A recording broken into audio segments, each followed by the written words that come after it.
Sanibonani babukeli emakhaya. We welcome you back to another episode yembeleko okhulumayo uNelisiwe kaMtshali, uMagalela kaSenjenge Ngonyama, Ndlovukazi uMahlabangani. Namhlanje sihamba sinosisi uzozazisa naye kubabukeli. Siyakwamukela sisi kuyimbeleko, siyacela uzazise kubabukeli. Ngiyabonga sithanda sami. Ngiyanibingelela babukeli emakhaya. Uncamisile lo wakwaNgcobo Sibonga ifuthi ifulele mashiya amahla ngathi azoxoxa indaba sibuya ngenkomo abafokazana bebeya ngamahlahla. Ngibuya eKZN endaweni yasePortshepstone eMzumbe. Siyabonga ke sisi ngokuthi ube nathi namhlanje. Sicela nje sisichazele on her journey from AM music from the beginning till now, because I believe Sisi is a gospel artist. Yes, I am a gospel artist. Umculo ngisho ngithi ngiqale ngisesemncane at a very earlier age ne, because I remember mama msengiphumelele nje sengicula engikhumbuza ukuthi kwakuthi makudlala ingoma kwe-TV behleli like esofeni ubukela i-TV, mina ngizosukuma ngiyoma phambi kwe-TV ngenze lento lezisuke yenziwa kwe-TV. So mama mathi wa notice lapho ukuthi no, I've got that talent and I will go far, because angisiyo umuntu oyinamahloni. And then ngangena primary that's where nakhona ngafike ngabona ukuthi cha nginalo lolubizo. Up until high school there's this thing ebeyibizwa ama-cultural activities ne, babazi nothisha even ngilovile esikoleni ngingayanga bazodrive bayongilanda ekhaya uthola ukuthi bathi sizohlulwa siya kuma-competition in yeah. So I was a leader kwi-group yo-music esikoleni. So usisi ngiyabuza ukuthi nje ubizo lwakhe. Ubizo, yeah. I might say music is in my veins. It's what I live for. Music, yes. I see. So now with your music and your journey with music industry, do you feel like you've accomplished what you wanted? Ngiye ngaqala nje nase ekhaya bekune group yo music okuyasekhaya nje. I was a leader there. At church, I was a leader kwi-group yesonto. So bekunama competition ayenziwe endaweni ngama-Christmas ngani. So bengi-entertainer lapho ngi-participate up until at town. There are these artists abahamba bepromote music wabo bafaka ama-speakers etown bacule bathengisa ama-CD. So one day ngise-town ngiyababona. So ngaya kubona ngabuza ukuthi nihamba nobani imanager yini eniphethe, and then bangibonisa. So ngafika kulo manager ngasho ngathi ngicela ukuthi ngijoyina but angirecordanga angina next, but ngiyathanda ukuhambisana kanye nani ngenze lento enenzayo. So imanager yathi can you sing? Ngenkulu ke nami ukuzithemba said yes. Athi sing one song for me. Mina ngicule ne. So he was impressed, and then we exchange ama numbers. Babuye bebehlala la eGoli mina ngise-KZN babuya. So mayifika la eGoli angifonela ungakhuluma bengisemncane, akhuluma nabazali bami bacela ukuthi if ngakhona ngicela ukuthi eGoli for ukuthi bazongitest e-studio. So that's where my life music began.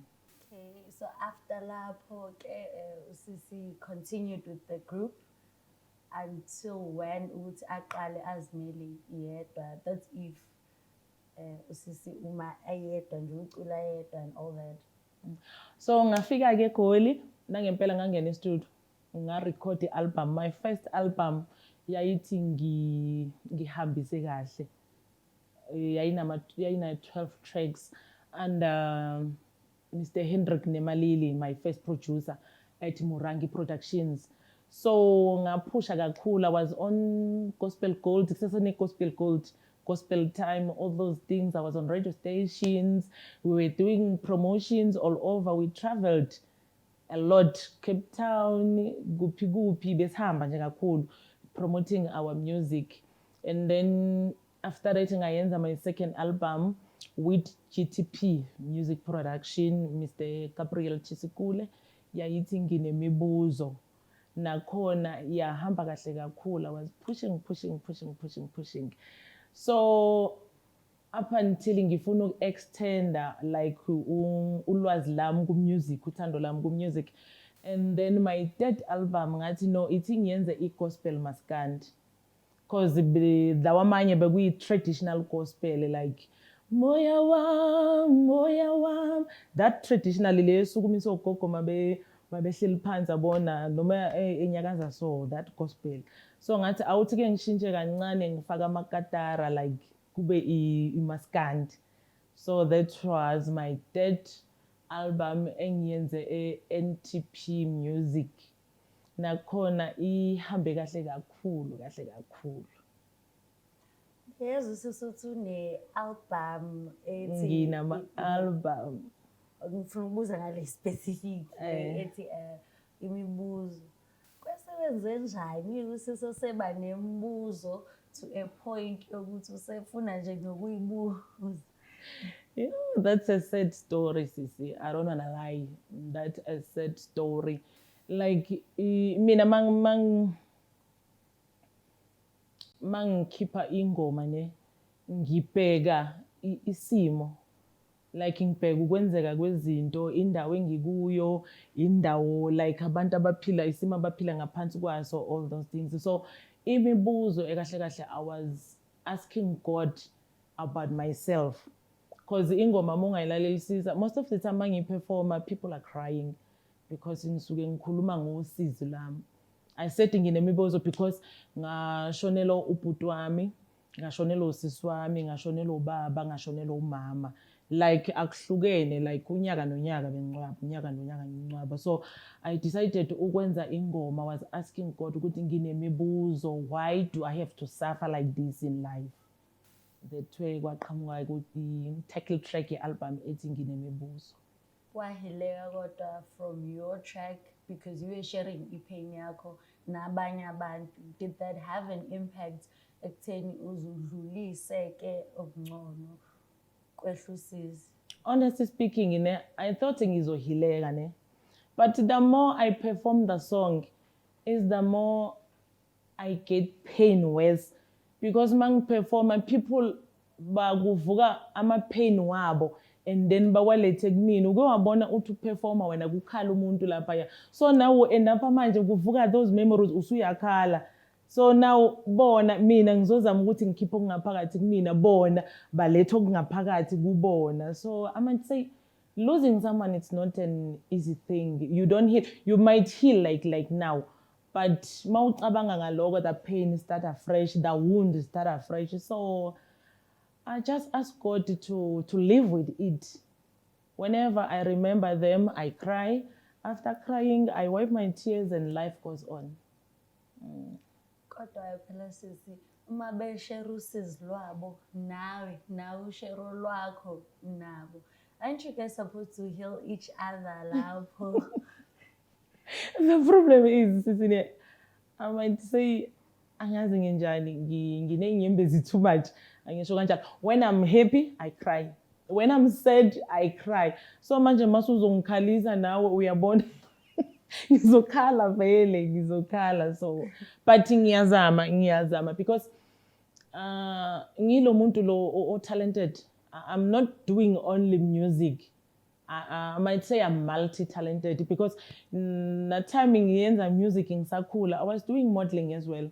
Bengimodela, I was playing netball, I was playing ladies soccer. So nje kuningi bengikwenza. So including counseling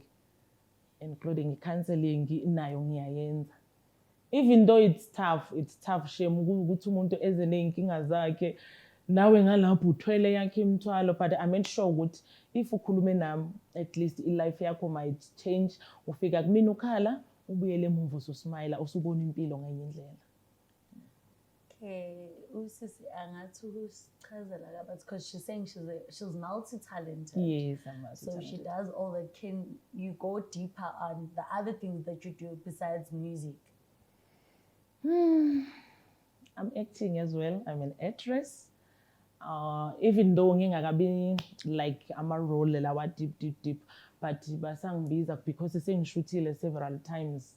Yeah, enye izodlala nje like now izoqala, but i-180 degrees whereby I was mama umfundisi. I was acting as Mama Mfundisi, yes. So like kwi-community ne ngiyaparticipate nje ey'ntweni ey'dinga umphakathi. If kukhona la umuntu enenkinga khona kudinga ama-social work, ngiyahamba ngiye lapho and then ngibona ukuthi no, the situation is tough, and then I make some calls, I call abantu abangasiza, all those things. Okay, manje sisi ngoba ethi she's also into counseling. So mala uney'nyembezi ey'ningi. So how do you cope in that space? Because when someone is coming ney'nkinga zakhe, I expect to be the one who's crying because I'm coming to you with my problems. Gcine sesikhala sobabili. How do you cope in that type of situation? To be honest, i-counseling bengingayithandi up until before nje ngize ngibe deep ngayo. Like ukuwabona kuzosuka umama omdala ne azokutshela ngey'nkinga zakwakhe zasemzini wakhe. Like ngize ngibuza ukuthi lo mama why engitrusta so ukuthi angangitshela ngey'nkinga zakwakhe.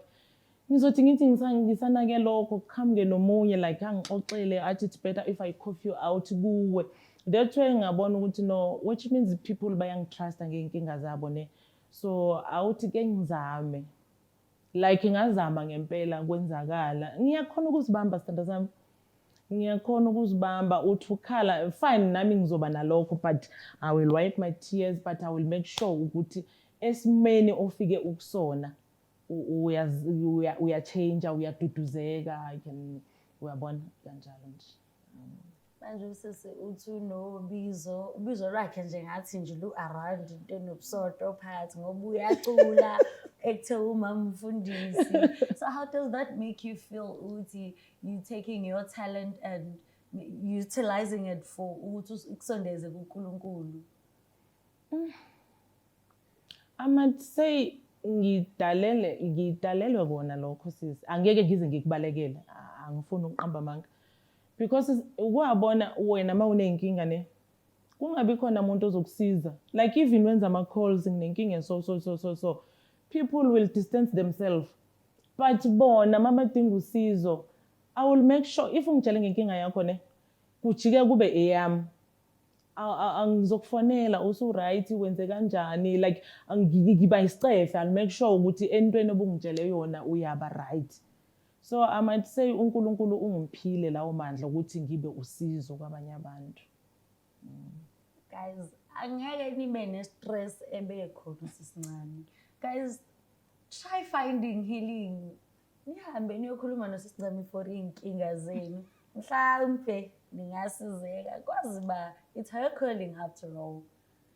Shuthi-ke siyawabona ama-awards, yes, ama-awards. Can you tell us how you felt upon receiving those awards for being you emphakathini? Okay. Ama-award ngiwathole after sengisebenzisane I might say best producer ever, uPutsepo Nzimande, okuyena waproducer uSifiso Ncwane, waproducer uKholega, waproducer uLundi, waproducer uFikile Mlomo. So ngahamba nami ngaya kuyena e-office ngazihlisa ngathi no but umsebenzi wakho ngubonile and ngiyawuthanda ngicela ukwenza something nawe like ungigroome. So nangempela azange anginike inkinga, wangibiza for i-studio ukuthi check ne voice. So I went there, I sang. So wayithanda ivoice yami like broad. So wangitshela ukuthi no wena kahle kahle kulo mkhakha lo music yabo mawucula that deep traditional gospel.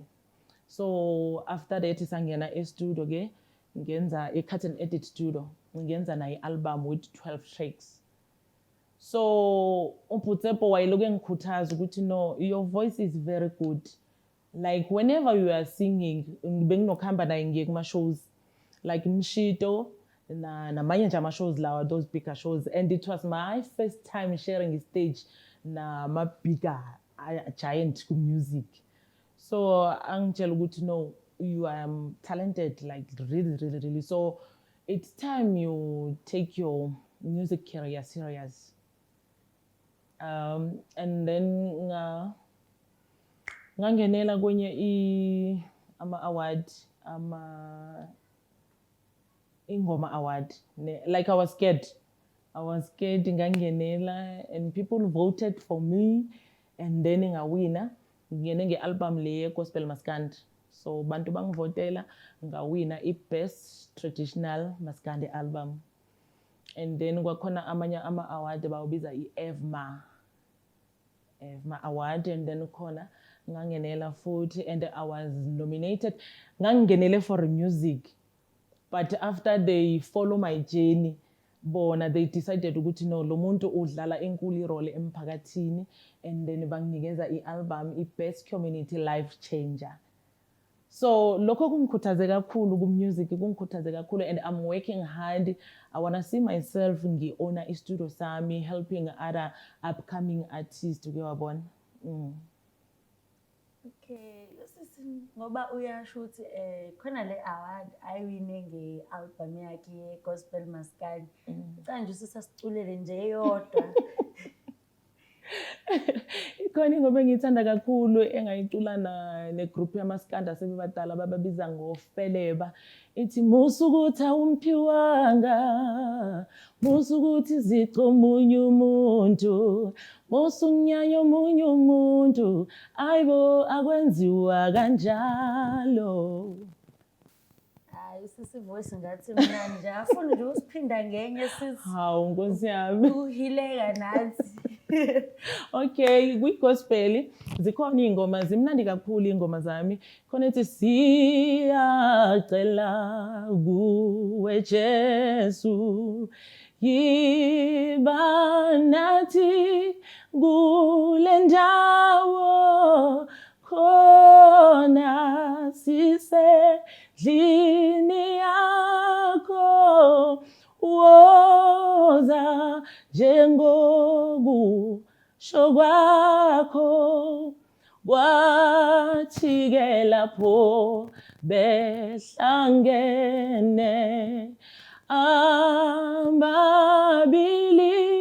nabathathu bebuthene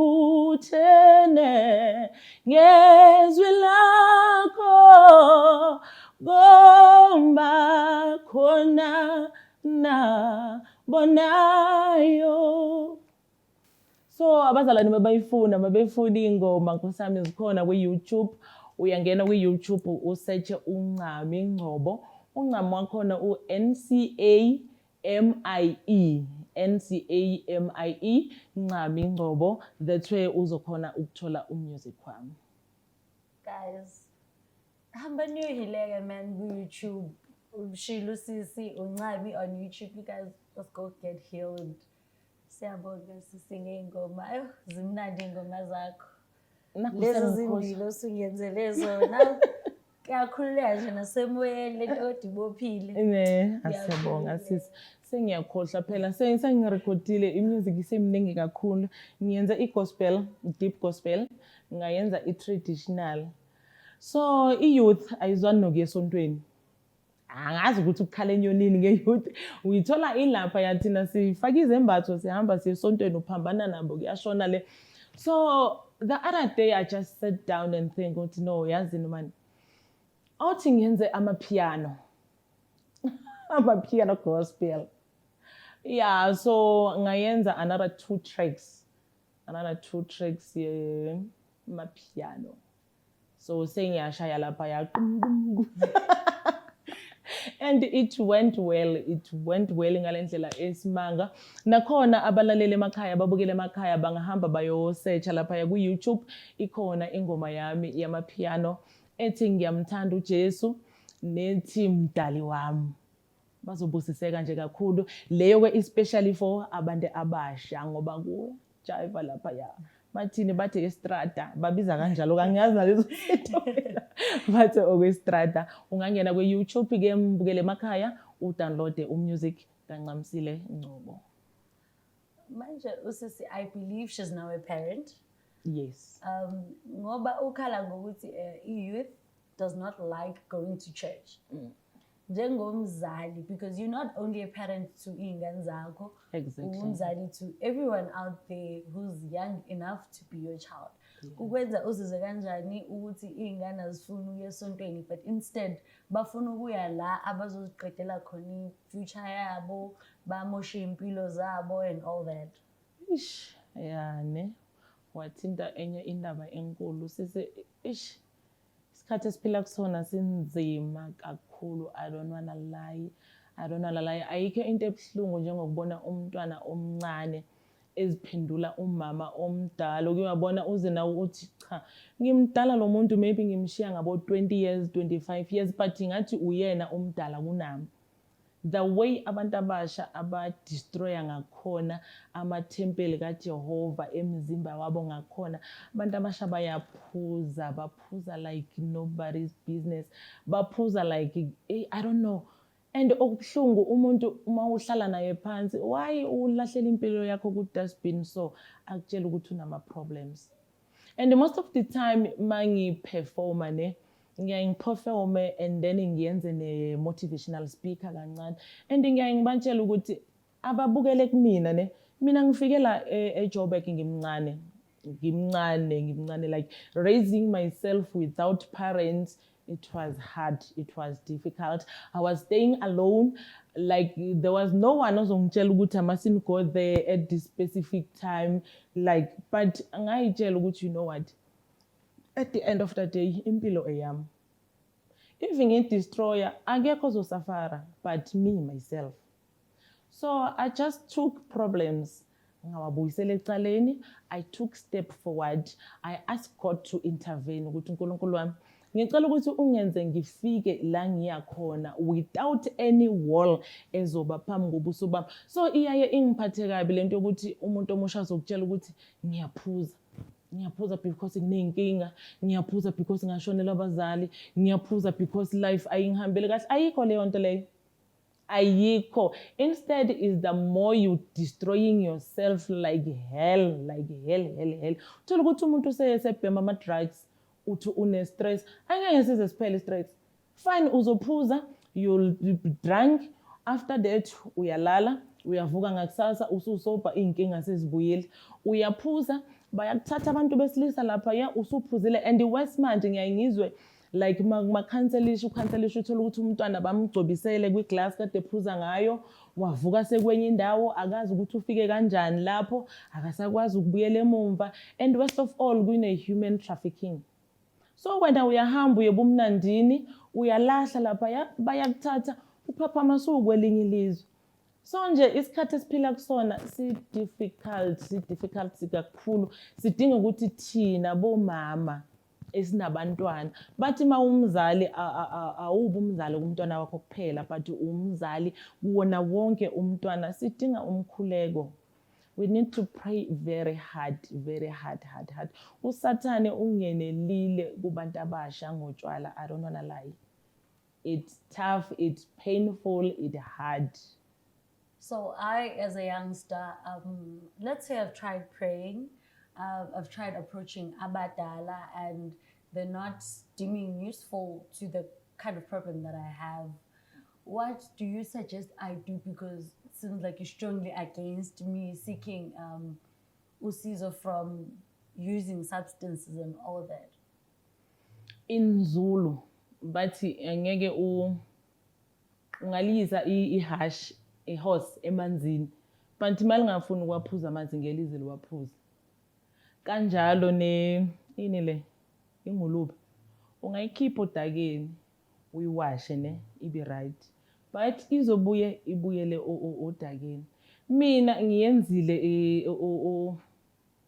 ngibeke ngithini konje, ngiyenzile eyami indlela ukuthi uzizwe right. Sekusele kuwe.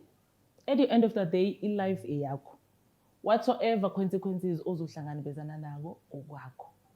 So mina uNkulunkulu ubonile, I've tried, ngakubeka endleleni, ngakubonisa. Wena okumele ube nako, you must have faith. But i-life without faith ayikho. So nje kumele ube ne-faith sisi. Impilo yakho ingangachange in 1 minute's time, ingachange after 2 years, ingachange after 3 years. wena okubalekile ukuthi nje as long wena you've got faith, as long ubizile uNkulunkulu abe nawe, as long uyitshela ukuthi no, I will get there. Nobody knows ukuthi i-future imphatheleni. Ungasokola manje ne ubone kahle ukuthi my life iphelile, uzufisa nokuyibulala, and by committing suicide is not an answer einkingeni zakho, because uNkulunkulu uzobe engakakubizi. Wena uzozibulala ufike ngaloNkulunkulu athi jikisa athi no, angikakudingi mina. Usekuyabe sekuthiwa kunezipoko endaweni ethile, kunesipoko esihlupha endaweni ethile. So ukubekezela sithanda sami. My mom used to say ukubekezela kuyalizala igolide. So have faith, ubekezele, ungagive up ngempilo yakho. You might be poor, you might be no one. Bathi uNkulunkulu uyayishintsha into engelutho ayenze ibe yutho.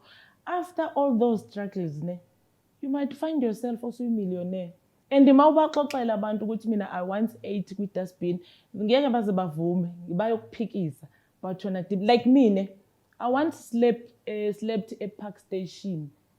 Ngangenayo indawo ukuhlala eGoli. With my bag, ngaqamela kwi-bag. Sihlala lapha emabhasini, yabona emabhasini makushaya isikhathi sokuthi abasafune umuntu ngabo 10 basikhiphela ngaphandle. Sibaningi, I was not alone. Ngibeke lapha yana ngilala. Kusemnyango sisi, but look where I am now. I eat whatever I want ngesikhathi engifuna ngaso. I go la ngifuna ukuya khona. I do what, look at glamorous I am. It's because azange ngisuke endaweni yami. Ilingo zikhona empilweni, I don't wanna lie. Yabona isilingo mase sikufikele sisi. Ungayithatha intambo uyihenge lapho ubone ukuthi this is the last option I have. But if wena ukwamukela lokho kuzokwenzeka, baningi abantu abazibulalile sisi. Uthola ukuthi umuntu ushiya a suicidal letter ukuthi uhlulekile, usuke engahlulekanga, ucabanga indlela yakho usuke ucabange ngawo, usuke wacabanga wase ufika la umcabango wakho uyitshela ukuthi usuphelile khona, of which kusuke engakapheleli. Kusuke engakapheleli isithanda sami. Sometimes ukuphuma uyoyihlalela epakini, it heals. Kulaba abahlala kule ndawo ezinamanzi, ukuphuma uyohlala, just especially okhila kakhulu ulwandle, ama waves olwandle, uyohlala esihlabathini solwandle and ubheke like ama waves Trust me, there is something eyenzakalayo automatically kuwena emcabangeni wakho. It heals a lot. So I don't know lana eGoli because amanzi awekho kakhulu, but ukuphuma nje uyohlala epakini, uhlale wedwa uzwe inyoni, it heals a lot. Phuma uyohlanganyela nabantu endaweni esiphithiphithi, uhlale nabantu and xoxa. Ungathi masuphumile uphuma nenkinga ufika nalapha ya uba nenkinga. No, angeke uzuhila. Find someone, you might find someone estradini, umbingelele ubone ukuthi umuntu friendly, boboka, khuluma, uthi yazini nginenkinga yazi ngosami, angisale sengikhuluma. Baningi abantu abenza kanjalo, yazi uthola ukuthi wenza i-shopping niyabheka impahla, ubheka ama-price, ngigcine ninokushiyeitha ngale price. Hawu lento imbi kangaka iyadura. Agcina umuntu esethi yo yazini, wazwa ngichaza yazi ngiphethwe stress. Hawu yini kwenzakalani? Useyakhuluma umuntu. Uyazi uphuma eshop usuna that thing, imind obungene nayo isishintshile. Ukukhuluma it helps a lot, I don't wanna lie. Ngesizulu bathini, ungafeli ngaphakathi. Bathi ingane engakhali ifela embelekweni, since nohlelo lweni kuyimbeleko. So ingane engakhali ifela embelekweni. Ngeke uzulithole usizo wena uthulile, uhlala ufrawnile, ubuso bakho bufrawnile and uyaguga. Smile helps a lot, sisi. Always put a smile on your face. The more uhlala ubeka inkinga zakho ufrawnile, always une stress, and stress isikwenza ube short tempered. Okokuqala lokho.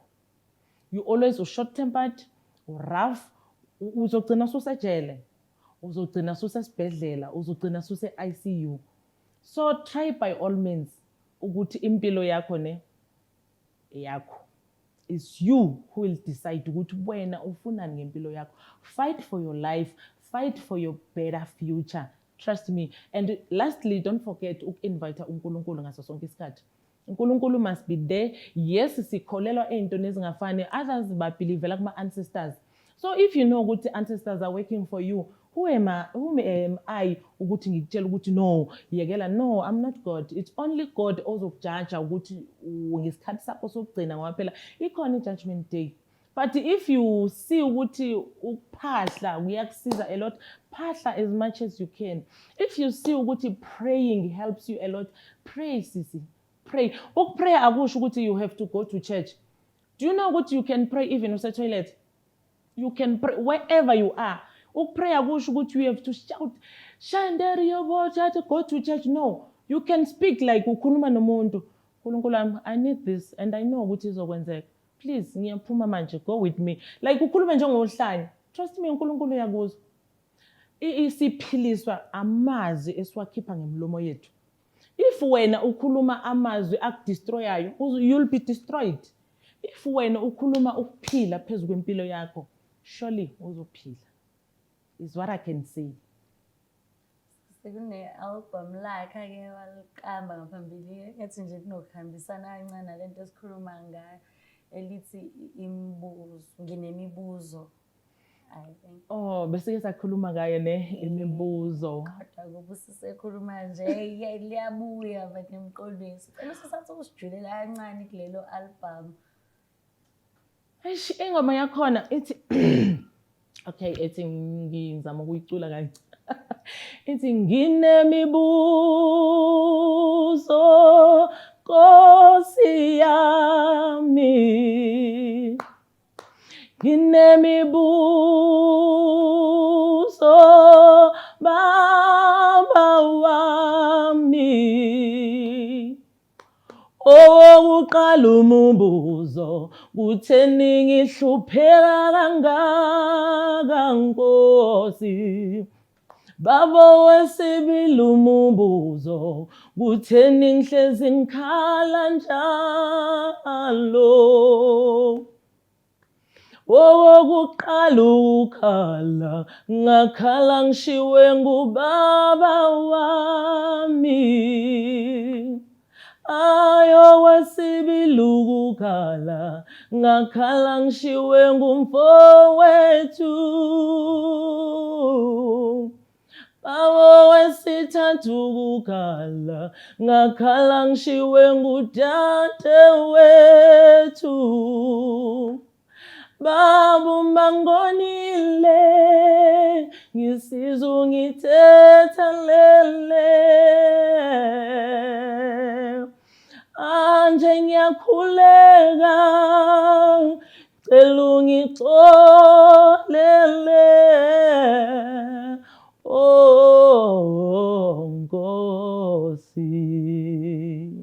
Like bengijulile. Mina ukuprayer kwami, I pray through music. Angikwazi like uNkulunkulu wami ngiyacela no. I'd rather sing. The more I sing, the more I deeply sing, is the more I feel myself ukuthi I'm connecting with God. Like I can praise this, trust me. I mean, I can sing like you will hear me singing, you will cry, you will heal, you will feel good to know God is here with us.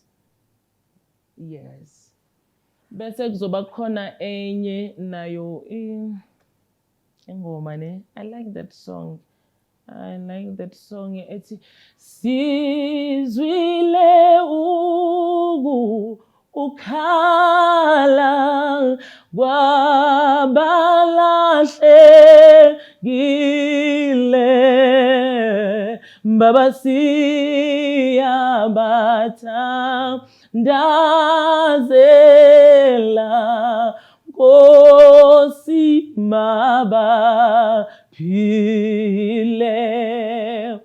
Oh siyabathandazela Nkosi mabaphile. Izizwe eziningi zisebumnyameni, zisendleleni embi eya ekufeni. So that song ikhuluma especially ngalesikhathi lesi siphila kusona. Like abantu abaningi bamlahlile uNkulunkulu, bamlahlile kakhulu. There is this thing bayibizani le mali lezi eyisheshayo. Abantu bathwele, abantu doing they no longer believe ukuthi uNkulunkulu konke kunesikhathi sakho. Isho njalo incwadi yeMshumayeli 12. So abantu sebefuna impilo esheshayo, bafuna like banye badayisa ama-drugs, yabona imali ezingcolile ezingavumelekile, abanye bayenza whatsoever to get money, bayibiza imali esheshayo imali yakhona. So this song ikhuluma ngaloko ukuthi izizwe eziningi zisebumnyameni and zisendleleni embi eya ekufeni. Usisi-ke kuzo zonke iy'ngoma nazo ama-albhamu wakhe anawo, iyiphi le ayithandayo yena athi nje noma eseyicula abona ukuthi hhayi la ngashaya yona la ngenza yona? Yo sisi, anginayo ingoma engathi ngiyithanda ukudlula zonke. Iy'ngoma zami zonke zimnandi. Yes, umuntu akayincomeli, but ngiyaye ngibone like mangiperforma ne bajike abantu baphikisane like mabethi encore or sengibatshela ukuthi sengiyahamba stage. So eyiphi ingoma enifuna ngiyicule? Kujike abanye basho le, abanye basho le, in such a way that baze uthola ukuthi sekuya compete. Omunye akhipha athi ngalo 200 rand wami ngicela ungiphindele that song. Abanye bantu no, ngale mali yethu ngicela usiphindelele yaya. So zizonke zine message, zizonke zimnandi. Nalezi zamaskande ngiyagida sisi, ungaboni ungaboni ngisidudla ngingaka, ngiyagida strong kumaskande. Ma ungibeke stage nje ufaka ingoma enamakatara, ingoma yamaskande, kuyavuka ukuthi mina ngumZulu. Kuyavuka ukuthi where I come from, ungabona so nje impendulo yakho ukuthi yona iphi engiyifilayo kanye zimnandi zonke izithando zami. Sicela usisashayele nje eyodwa-ke enye yamaskandi. Hawu Nkosi yami. Limnandi izwi lakho sisibali. Washiso uthini? Oh, khona le abayithanda kakhulu ethi ay kanti umzalwane unjani lona, ukhomba indlela futhi uphindu jikwe isitha sevangeli. Ay kanti umzalwane unjani lona, ukhomba indlela futhi uphindu ujikwe isitha sevangeli. Hayi lapho ke sisi kusuke sekushukisha ufuthi. Hayi kusuke sekushukisha ufuthi impela, kusuke kungasadlalwa. Iyona kakhulu ke futhi laba abathanda umaskande engithi mangidlala ubone kahle ukuthi hayi ukubona ukuthi uperform uthi uhlaba ingoma uthi uyabheka wonke umuntu cha impela uyikhomba phansi ushaya ingoma nje kakhulu. So usisi since in the music industry, sacela-ke asichazele kabanzi ukuthi ngoba ethi washonelwa abazali esemncane, she had to sleep ePark Stage with no accommodation in Joburg. Wasiqalaphi ukuthi ayigraspe ukuze abone ukuthi okay now sengiyi-right and i-support system yakhe throughout those whole difficulties she was going through to where she is now? I might say my producers play a very big role kwi-career yami. Almost all of them. Because after bezwile my voice, they believed ukuthi there is something big in me. Like firstly mangifika la bengazi umuntu eGoli. I only knew my producer, of which he helped me ngendawo yokuhlala. I don't wanna lie. Wanginikeza iflat lakhe and ubehlala nonkosikazi wakhe nabantwana. So I was one of their kids. I might say that because bengihlala mahala. Okay wabona. So naye udlalile enkulu irole yami. Ekahle kahle bonke because masiqeda ukwenza i-album ne. Angithi if you producer you must take care of your artist because my appear kubantu akumele ivele nokuhlupheka kwayo. Kumele kuvele kuyi-artist, a very respectful artist. So I might say bayidlalile kakhulu indima empilweni yami, including my husband. My husband, he's very supportive. He's everything, I might say. He's beyond everything. Ukwabona umuntu mawunkosikazi, umama wekhaya, umama abantwana. Kwesinye isikhathi mangiqhamuka ngiyabizwa endaweni ethile babakhe I have to go. Omunye uzothi hayi kusebusuku.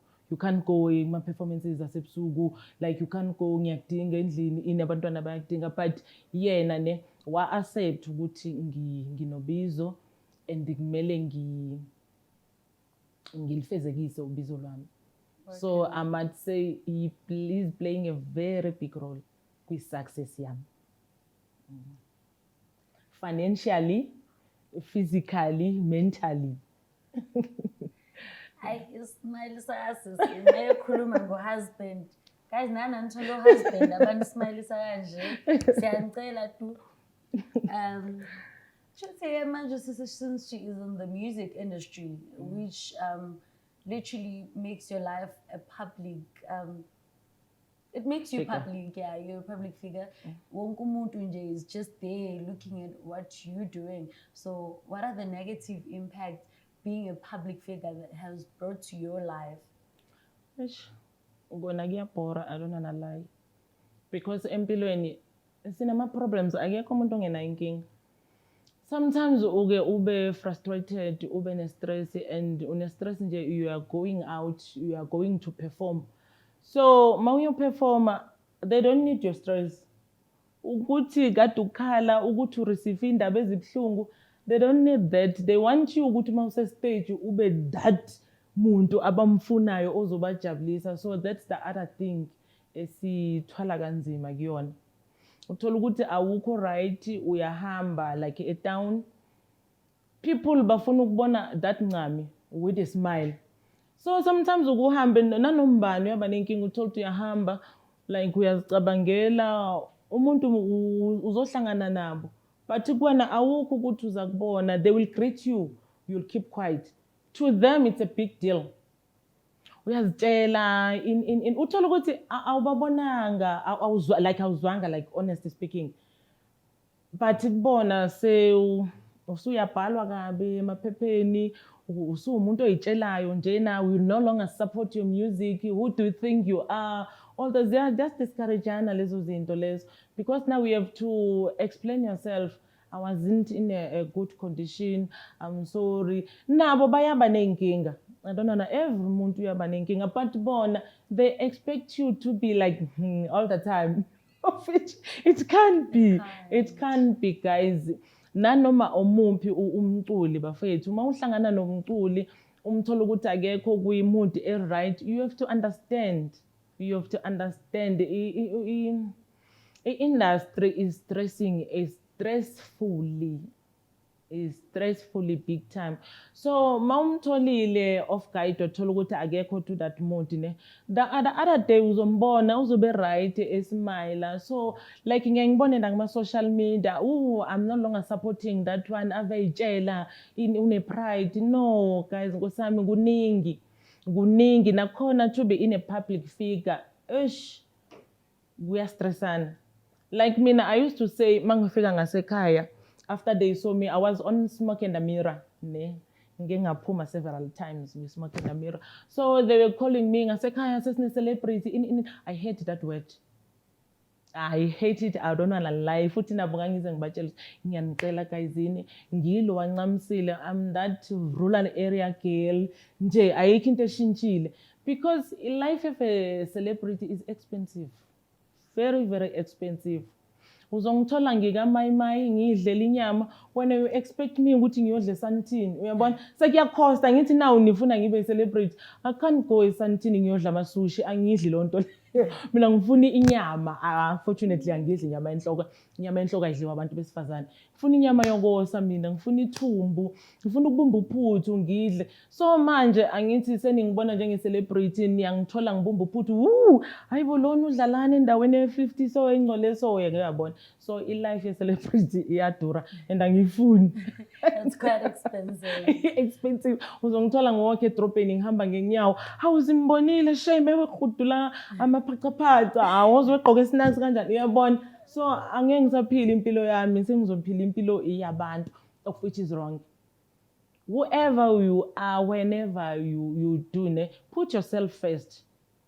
Put yourself first, but make sure ukuthi umuntu uyamazi omunye umuntu. Even though bona bafuna that thing, sometimes umuntu uyakuprovoke.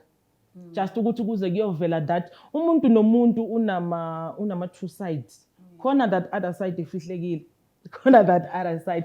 So sometimes abantu bayakhona ukukuprovoke ukuthi uzuziveze uyileya nto leya.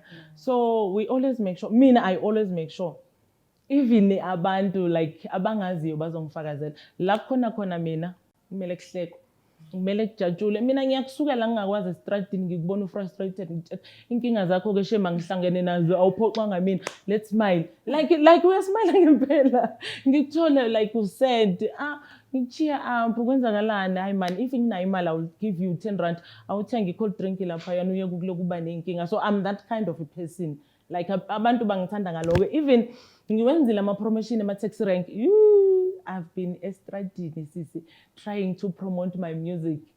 Wanderers, taxi rank, MTN, Brie, Kempton Park, like all over. We traveled big time, Cape Town, Kimberley, guphi angihambile mina ama-taxi rank. So ngiyaziwa, like mangizongena stage uthola ukuthi mhlawumbe i-artist ade likhona asifananeki, iziphiwo zethu ayifani, ukuthanda kwethu abantu akufani. Uzongena wena uthola ukuthi you are not that thing abantu abayifunayo. They will be there for you, but little bit they will be bored.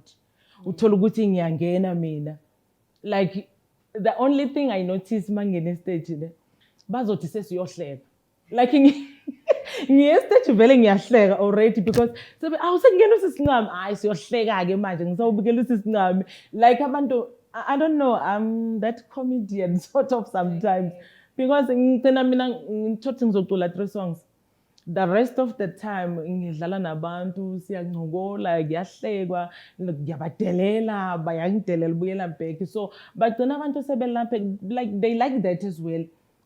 Like ukugibela stage Jesu, no, communicate nabantu. There is this person ogcine last week ukuhleka, like serious, uthwele kanzima. So sing and then have something ozoyisho kubantu. People must laugh, people must smile, people must enjoy ubuwena. I mean, I'm that person. I don't wanna lie. I'm that person. Ngumuntu wabantu.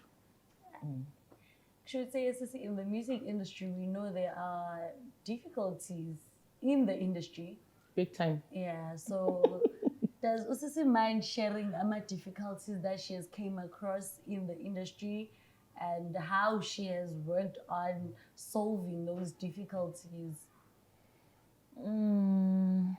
Ake ngikhulume nje ngibe honest ne. Music is no longer music like before. Before music was music. Right now music is wazibani, uhamba nobani, uphetha bobani eskimini sakho. Somewhere somehow naloba update bobusathane obudlala ngabantu through music ne. Ukhona umuntu ozocula because of efuna ukuwina ama-souls abantu ukuthi awine uJehova, ama-souls abantu ukuthi ba-change impilo zabo ezimbi bangenele kwimpilo zabo ezinhle ezinoNkulunkulu phakathi. Bakhona abakwe-industry because of money. Abanye they don't mind ukutshela ukuthi hey angizelanga mina ukuzoguqula impilo zabantu, abantu abayiguqukele bona ngifuna imali mina. I'm in a business.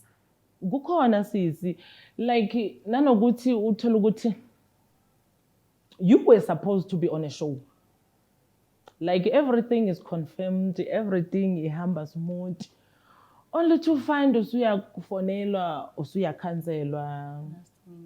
Show say postpone, mawuthi uyachecka aw the show goes on most ayizange postpone. So kunalo bobu jealousy, especially with gospel. No, I will say that guys, even the other artists, gospel artists will agree with me. Competition is too high, jealousy is too much, sabotaging is too much kwa gospel.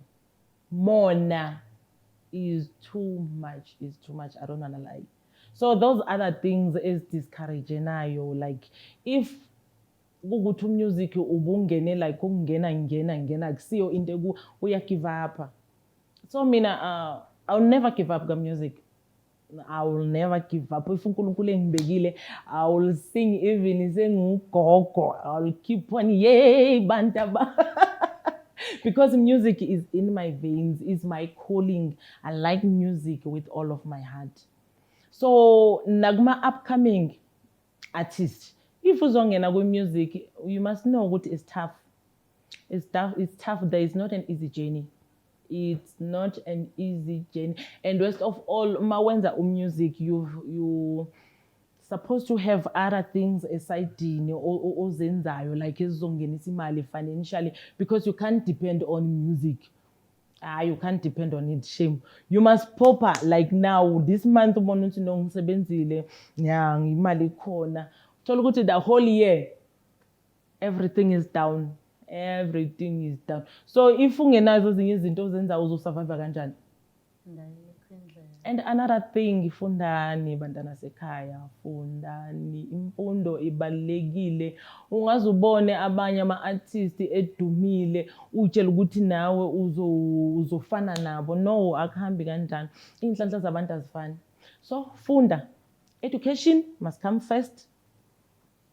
Other things azize first.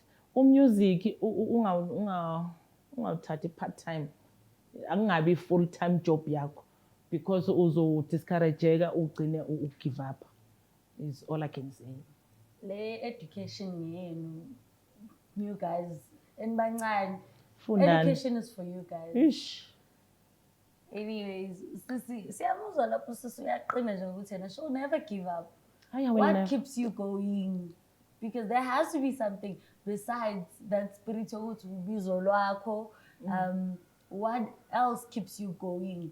Ezokwenza ukuthi nawe ufuna ukuthi ucula uqhubeke ucula ugqugquzela abanye ukuthi nabo benze lokho bebonele kuwe kube isibonelo esihle kubona. As I said before, Sisi, I'm also in counseling. Yeah, by profession. So music and counseling, I might say, is one thing. So kuyibizo lami lokho. Music is also ibizo lami. They're trying it angeke ngize ngiyekele, because ngikhulume ngiphinde futhi I pray through music. I preach through music. I change lives through music. So they're trying it. I will never yeka music. Ngiyezwa lapho ufana ne-counseling ngencane sigcine singayithintanga deeper. Sacela usasihambele deeper nje ngomsebenzi wakhe as a professional counselor. Like deeper how? Usichazele nje the challenges she's met with counseling, how she has helped other people in other forms that besides music. Because you can't help everyone through music, so there's somehow there is another way, that another approach onayo ozosiza ngayo abantu when they come to you with their problems. There is no other approach, dear. There is no other approach, seriously. Ukukhuluma nje iqiniso ukuthi nje ube nesibindi sokubhekana nezinkinga zabantu. Isibindi sokubhekana nezinkinga zabantu, and being a prayer warrior, it helps a lot. It helps a lot because usathane uya like makakubona usathane ukuthi no wena abantu abaningi basizakala through wena, always usathane ezo intervene. Sometimes uzothuza kumina uthola ukuthi angifuni ukulalela nje lento oza nayo, like, so of which I must ukuthi ngikusize, udinga usizo. So usufikile kumina ufuna ukukhuluma nami, I must avail myself. So nakhona it's not an easy journey. Ukukhuluma iqiniso, it's not an easy journey. Ngapha I'm a wife. Being a wife, it's challenging nje kukodwa. Uzokuthi ufuna ukuya somewhere umuntu akutshela no awuyilapho. Nakhona it's stressful. Uzokuthi ufuna ukuya somewhere umntwana uyagula. We are not supposed to go there. Now you need to give attention kubantwana endlini. Nakho nawe ngapha uza nenkinga zakho, ufuna ngibheke iy'nkinga zakho. Nangu husband naye ngapha uza nemithwalo yakhe. You must be no husband ne nawe usazokhula ube no husband.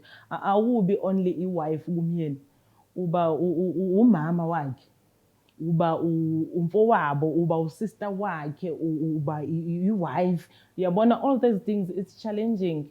Emendweni, like, it's tough. I might say that umendo is tough.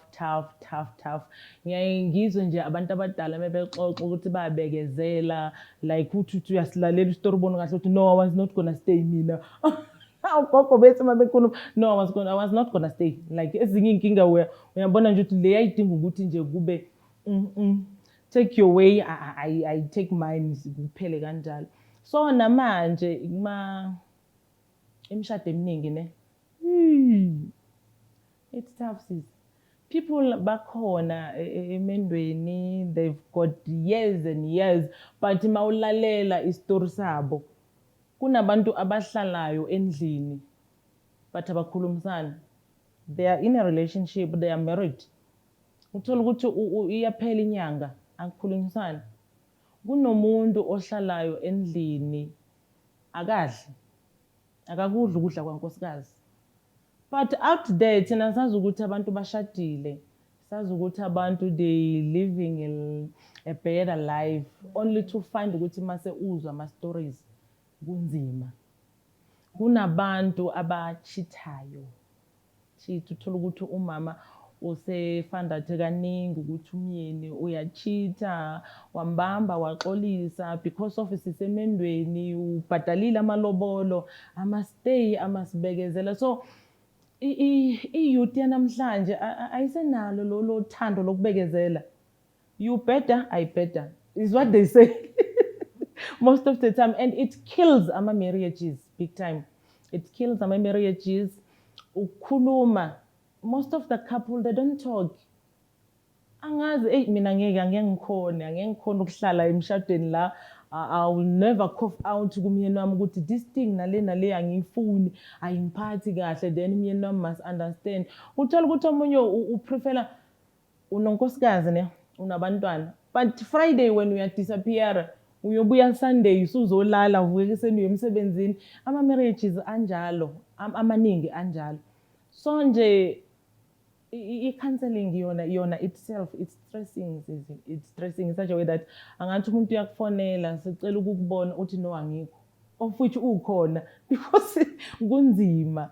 So it's dinga ukuthi ukhuleke, it's dinga ukuthi ube faithful emsebenzini wakho. You vow ukuthi no, I'm taking this journey, ngifuna ukusiza abantu, ngifuna ukudila ngenkinga zabantu. So kona it's challenging a lot. Akukho ukuthi uzothi I'm inspired by this thing. No, you vow yourself. Ukufana ne-teaching, you vow ukuthi uzofundisa abantwana, you'll took care of ama problems abantwana. You must be there as a mama, as a baba when you are at school. You don't have a choice. You are a nurse at the hospital. Wafunga ukuthi I will take care of the patient. Noma ngabe usubona ukuthi ngaphezu kwamandla akho, ungapheli inhliziyo. You must not phela inhliziyo. Mawubona ukuthi kanjani inhliziyo iyaphela, you can reschedule ukuthi you know what, ngicela ukuthi sibonane okanye kusasa okanye after 2 days, then you gain strength back and then uyaqhubeka nomsebenzi wakho. So usisincamo yasho ukuthi ushadile, so how does your husband's family support you in your career?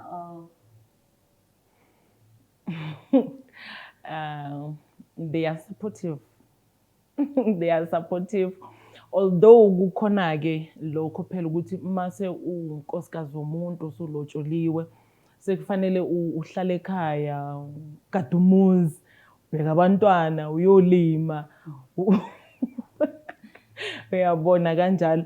But kulesikhathi esiphila kusona akusafani nakuqala. La kwakuthi umama uba yifenisha, ubaba ahamba egula yosebenza. So life is expensive now. Everything is money. So I must ukuthi as umama wekhaya, ngiputhe something nami on the table. I mustn't wait for my husband all the time. We have to go ukuthi 50-50. Ngiyabhadala i-rent, ngiyabhadala school fees abantwana, i-bond, ngiyabhadala ama-installment amanye.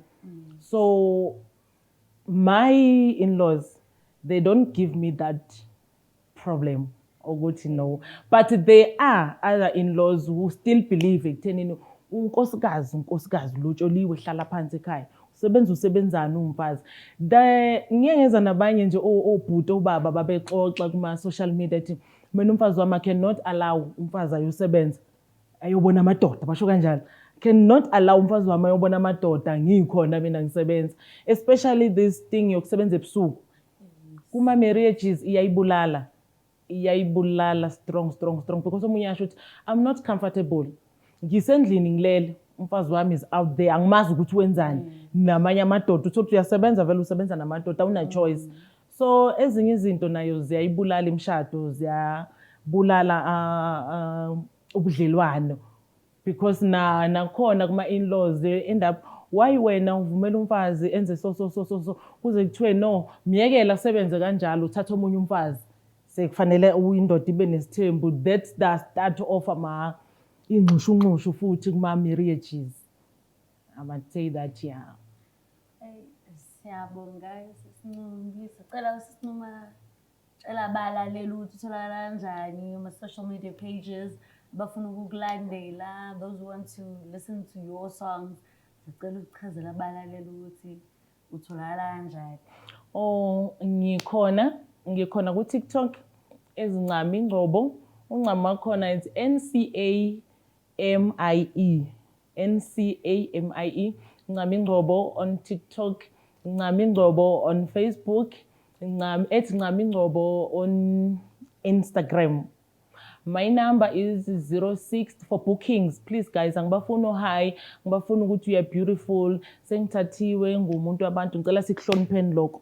And worst of all bobhuti, awugijimi no hi baby kuma inbox kumfazi womuntu. Please, noma ngabe uyabona ukuthi isilwane sakho sikubambe kangakanani, respect umfazi womuntu, respect i-relation, even if umuntu engasiyo umfazi, respect i-relationship yomuntu. Angithi uyabona ukuthi lokhu seseyintombi uyasho uyambona umuntu ose I know angisase bathi no seyishayila akakayidla ayisekho ke leyo. Umuntu masethathiwe uthathiwe, especially umfazi womuntu. I'm taken guys, ngincamisile bakwaNgcobo, ngithathiwe kaNtombela kaMahlobo kaDlukuladledleka sobadla. So oh hi baby, no. My inboxes, please. Asikhulume inbox only if you want something, counseling, you want something, booking, you want something, music, studio, all those things. Sihloniphaneni. Number yami ithi 0611 949524. 0611 949524. Ngiyanithanda kakhulu babukele emakhaya, niziphathe kahle. Don't forget to pray, don't forget to phahla, believe in yourself, and zitshela ukuthi ikusasa elakho, you'll never fail entweni wena oyifunayo. I cannot come there ngizokwenzela impilo yakho ibe simple, but it's you yourself. Face the challenges, don't give up. Vuka uzithathe umuntu omusha. Love you so much emakhaya. Bye bye. Hi, Sibongile Sisinami for being here with us. We really appreciate your presence and the healing that you left us with. Guys, this is the end of the episode. Please like, share, subscribe, comment to Imbeleko. Till we meet again kwenye episode ye Beleko. Ndlovukazi Mahlabangani here nelisiwe intombi yakomtshali.